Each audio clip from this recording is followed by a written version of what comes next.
All right, now we're going to look at a shorter method of simplifying a radical expression. So here we're looking for the square root of 360, x to the 5th, y to the 7th, r to the 10th. So we're going to take our 360, our number, we're going to put it inside an upside down division symbol, and we're going to figure out what prime factors make up 360. So we'll start with the smallest prime number 2 and ask if it goes in there. It does. It goes in there 180 times. And so now we'll say, does 2 go into 180? Yes, it does. Goes into there 90 times. 2 will go into 90 45 times. Does 2 go into 45? Well, no, it doesn't. Will the next prime number 3 go into 45? Yes, it does. It goes in because 4 plus 5 is 9, and 3 goes in 9. 3 is going to go in 45. You can use your calculator. Figure out that that's 15. I can show you another method later. Does 3 go into 15? Yes, it does. And 3 goes in there 5 times. Now we've got a prime number at the bottom. Once we get to a prime number, we're going to stop. And so now we know that 360 is going to be 2 times 2 times 2 times 3 times 3 times 5. So I've written that out right here just so we can look at it. And so we're trying to find the square root of 360. And so that's going to, remember the square root means we're asking, what did I square to get that? So let's look over here, and we can see we squared 2, because here's 2 times 2. So we squared a 2. What else did we square? Well, we squared a 3. Here is 3 times 3. There are 2 3's being multiplied. And it leaves a 2 and a 5. I'm going to circle the ones that are in the groups of the size I need, which here is 2. And I'm going to underline the ones that are not in groups of 2.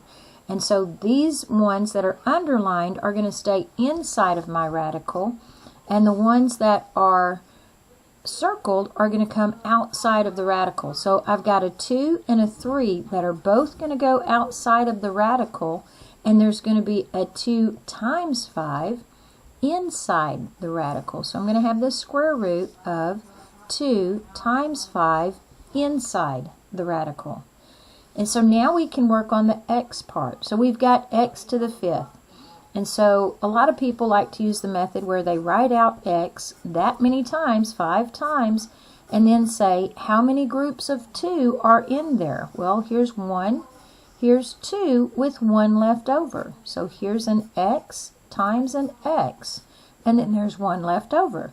Can I point out what we really just did was take this number 5 and divide it by 2? Let's look and see that we would have this same result.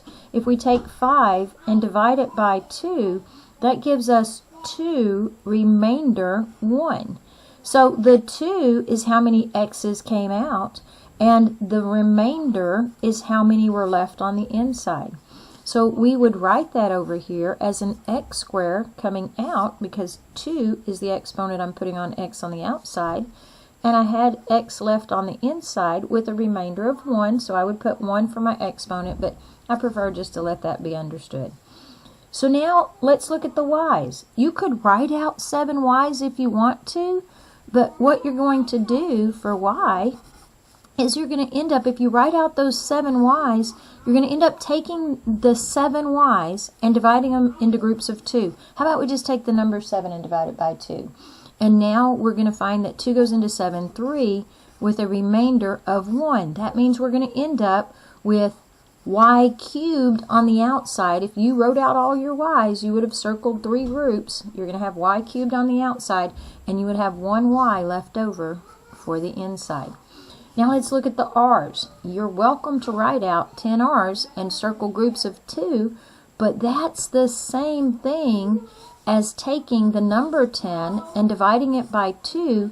It goes in there 5 times with a remainder of 0. So if you wrote 10 r's, you would find that there were 5 groups of 2.